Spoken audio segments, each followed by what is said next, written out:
Zhang stepped off the silver landing pod and onto the alien soil of planet Terra 9. The purple grass felt strange under his boots. He adjusted his space uniform, the Earth flag patch on his shoulder catching the light from Terra 9's two suns. As the newest ambassador from Earth, he carried the hopes of billions. His mission was simple but crucial: establish trade with the Terranian tribes who control the energy crystals that could solve Earth's power crisis. The spaceport was unlike anything he'd seen. Floating platforms moved silently through the air, carrying people and goods. Buildings made of glowing stone rose into the sky like giant teeth. Everything here seemed alive, pulsing with a soft blue light. "Ambassador Zhang, you have arrived," a voice said softly. A tall figure approached him. She wore flowing robes that changed color as she moved. Silver patterns decorated her blue skin, and her eyes were larger than any human's. "I am Elder Hai. Welcome to our world." Zhang bowed respectfully, just as he practiced. "Thank you for receiving me, Elder Hai. Earth sends its greetings." "Come," she said, gesturing toward a floating platform. "We must begin the welcome ceremony. Your predecessor, well, he did not understand our ways." As they glided across the city, Zhang couldn't help but stare. Terranian children played in gardens where flowers sang like birds. Adults worked at stations where they shaped energy crystals with their minds. Everything was peaceful, orderly, and beautiful. "Your world is amazing," Zhang said honestly. Elder Hai smiled. "We have lived in harmony for thousands of years, but before we can discuss trade, you must complete our tradition." "Of course," Zhang replied. "I studied your customs thoroughly." The platform stopped at a grand hall made of crystal. Inside, dozens of Terranians waited, all wearing ceremonial robes. Zhang noticed something strange. They were all women, not a single male in sight. "Ambassador," Elder Hai began, her voice serious, "our custom requires that any guest who wishes to trade must first delight all the women of our tribe during the great gathering. Do you understand?" Zhang felt his face grow hot. "Delight all the women," he repeated slowly. "Yes, it is our most sacred tradition. The gathering lasts 3 days. You must satisfy each member of our tribe, or no trade will be possible." Zhang's mind raced. What exactly did she mean by delight and satisfy? His briefing had mentioned ceremonies, but nothing like this. He remembered the previous ambassador had left Terra 9 suddenly, refusing to speak about what happened. I want to respect your customs, Elder Hai," Zhang said carefully. "But I need to understand exactly what is expected of me." Elder Hai tilted her head, studying him with those large eyes. "You seem confused. Perhaps your translator is not working properly." From across the hall, a younger Terranian woman approached. She introduced herself as Su, a cultural liaison. "Ambassador, may I help? I've studied Earth customs. I think there might be a misunderstanding." Zhang nodded gratefully. "Please, I want to do this right." Su smiled. "In our language, the word for delight means to share knowledge and wisdom. The women of our tribe are our scientists, engineers, and teachers. You must impress them with Earth's technology and learning." Relief flooded through Zhang's body. "So it's an academic exchange. I share our scientific knowledge." "Exactly," Su confirmed, "though I understand how the translation might have worried you." She gave him a knowing look. Elder Hai stepped forward again. "The great gathering begins at sunset. You will have 3 days to share your world's knowledge with our women. If they find your wisdom valuable, we will consider trade." Zhang straightened his uniform, confidence returning. "I have presentations on fusion energy, quantum computing, genetic engineering, and much more. I think your scientists will find them very delightful." As the twin suns began to set, casting orange and purple shadows across the crystal hall, Zhang prepared his holographic displays. The Terranian women began to gather, their face markings glowing with anticipation. Scientists, engineers, doctors, and teachers, all eager to learn from Earth. He realized this wasn't just about trade. It was about building a bridge between two civilizations through the sharing of knowledge. And as the first presentation began, with gasps of wonder from his audience, Zhang knew he was exactly where he needed to be. The purple grass outside swayed in the evening breeze, and somewhere in the distance, a flower sang a song of welcome. The first contact was off to a promising start. After the opening ceremony, Zhang returned to his guest quarters. The room was beautiful, walls of smooth crystal that changed color with his mood, a bed that floated inches off the ground, and windows that showed the alien landscape. But Zhang couldn't appreciate any of it. His mind kept returning to Elder Hai's words. He paced back and forth, talking to himself. Delight all the women of the tribe. What did she really mean? Despite Su's explanation, doubt nagged at him. He'd heard stories about alien customs that were far stranger than anything he could imagine. The door chimed softly. Zhang opened it to find his assistant, Bo, standing there with a worried expression. Bo had stayed behind on the Earth ship during the ceremony.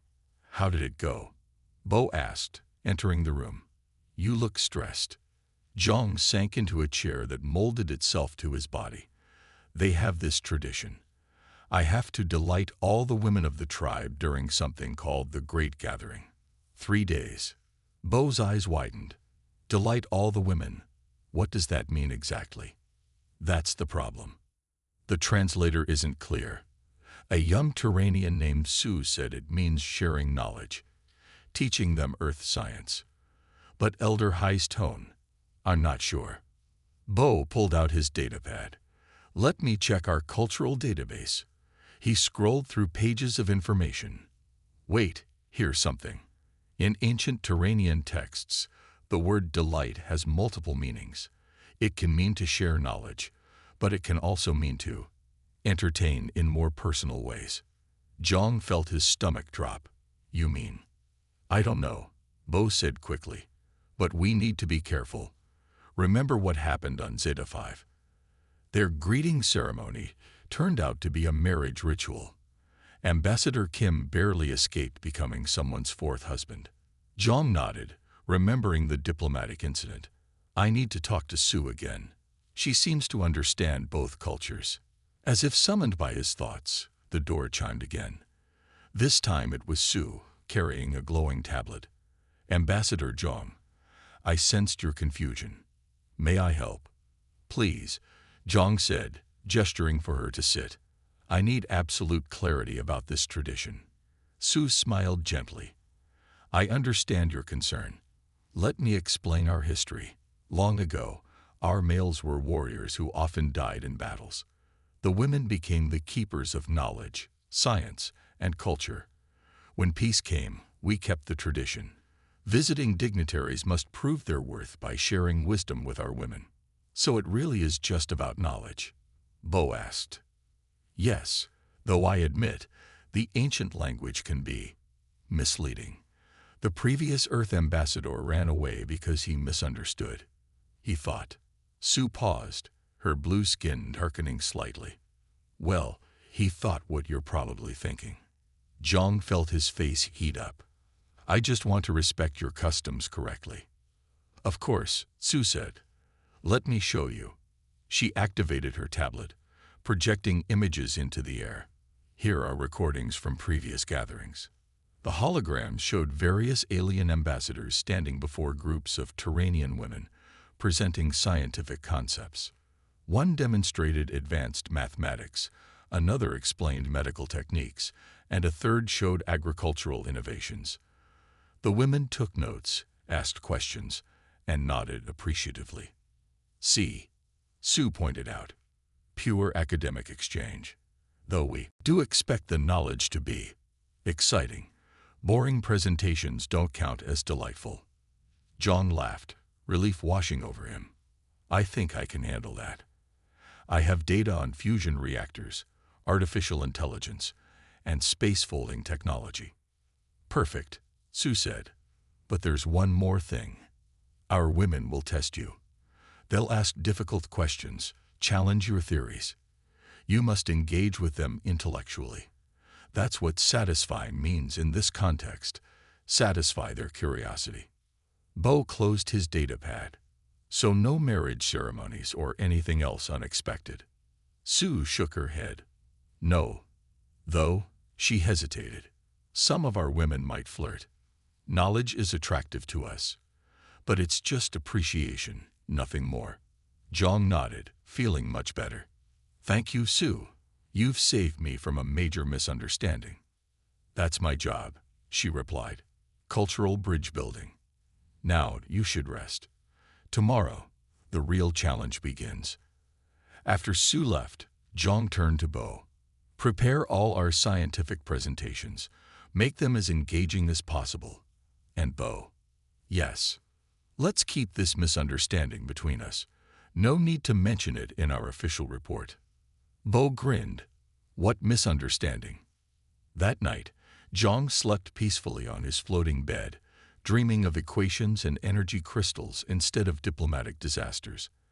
Outside, Terra 9's 2 moons cast silver light over the purple grass, and the singing flowers hummed lullabies of science yet to be shared. Zhang entered the Great Hall the next morning, carrying his holographic projector. The crystal walls sparkled with morning light, and dozens of Terranian women had already gathered. They wore different colored robes: blue for physicists, green for biologists, red for engineers. Each woman's face markings glowed softly, matching their field of study. Welcome, Ambassador, said a tall woman with bright red markings. I am Na, Chief Engineer. We're eager to see what Earth has discovered. Zhang set up his equipment in the center of the room. As he activated the projector, a 3-dimensional model of Earth's newest fusion reactor appeared, floating in midair. Gasps of interest filled the hall. This is our tokamak fusion design. Zhang began, his nervousness fading as he fell into familiar territory.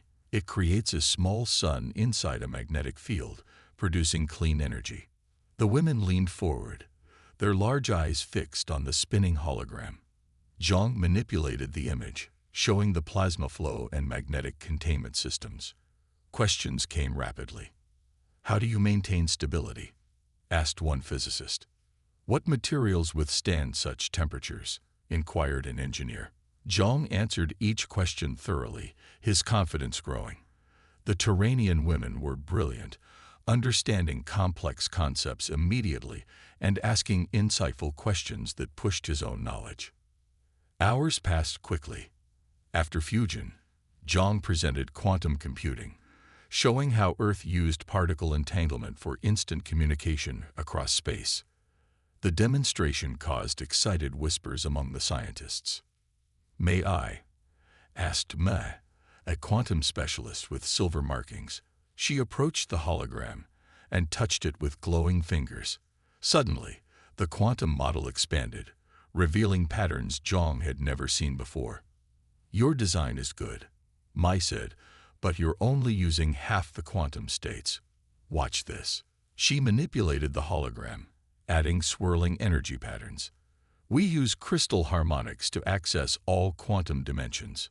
Zhang stared in amazement. That's impossible according to our physics.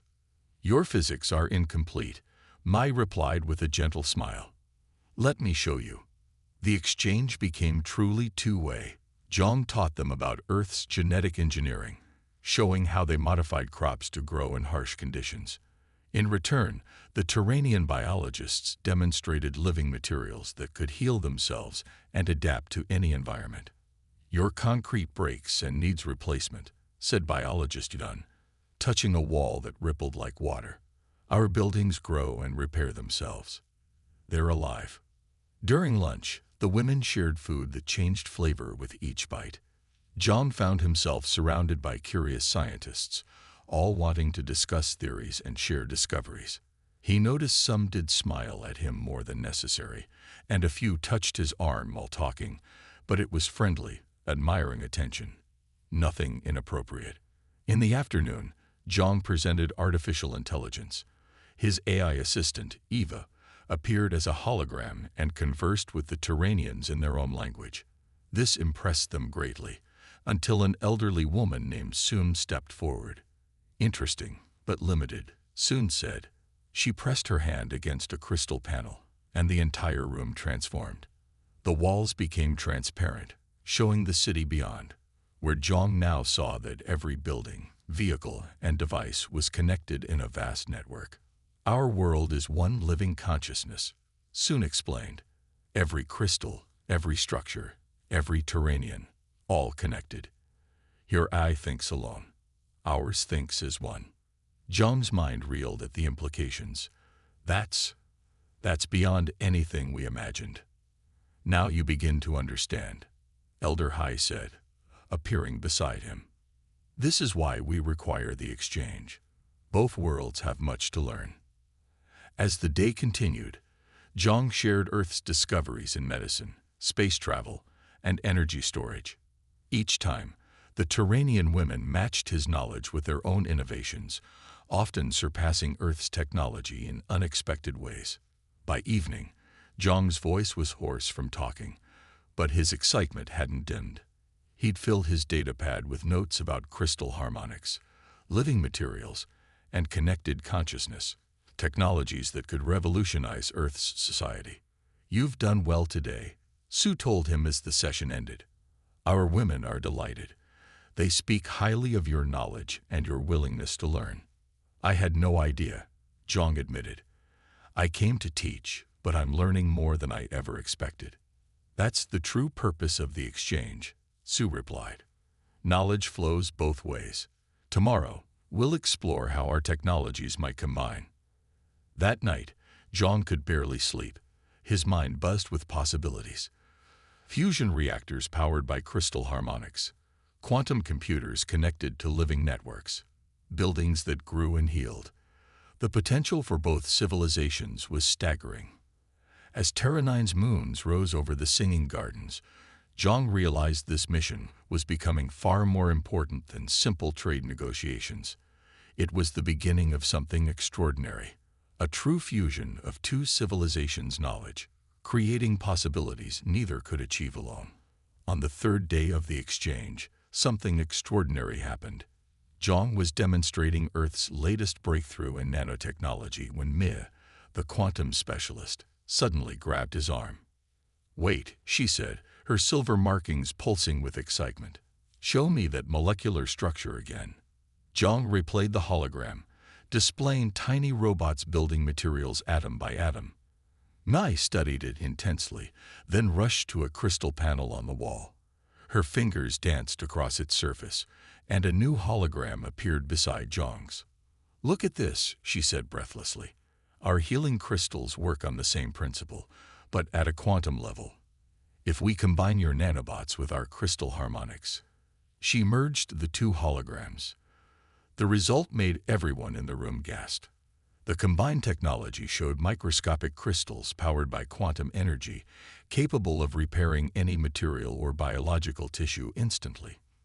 "This could cure any disease," Zhang whispered, amazed. "Heal any injury." "More than that," added Na, the chief engineer. "It could terraform dead planets, purify polluted oceans, even reverse aging." The room erupted with excited chatter. Scientists from both cultures began working together, combining Earth's technology with Terranian innovations. Zhang found himself at the center of a scientific revolution happening in real time. Elder Hai watched from the side, smiling knowingly. She approached Zhang during a brief break. "Now you understand why we insist on the exchange. Separately, our knowledge is impressive. Together, it becomes transformative." As the day progressed, more breakthroughs emerged. Yun, the biologist, merged Earth's genetic engineering with Terranian living materials, creating plants that could grow in space without soil or water. Soon, the elderly scientist, combined Earth's AI with a planetary consciousness, developing a system that could predict and prevent natural disasters across entire star systems. But the biggest surprise came when Zhang was explaining Earth's attempts at faster-than-light travel. He showed their experimental warp drive designs, admitting they still couldn't make them work. "The energy requirements are impossible," he said with frustration. We need the power of a star, but no material can contain it. Mai stepped forward again, her eyes bright. But you already have the solution. She pointed to his earlier presentation on fusion reactors, then to a Turanian crystal display. Your fusion creates the power. Our crystals can contain it. Together. She manipulated both holograms, combining them. The result was stunning. A working design for a warp drive that used fusion power channeled through quantum crystals. This would actually work, Zhang said, his voice shaking. We could travel between stars in days instead of years. And we could finally leave our planet, Mai replied softly. Our crystals are powerful, but we've never had the propulsion technology to reach other worlds. The implications hit Zhang like a physical force. This wasn't just about trade anymore.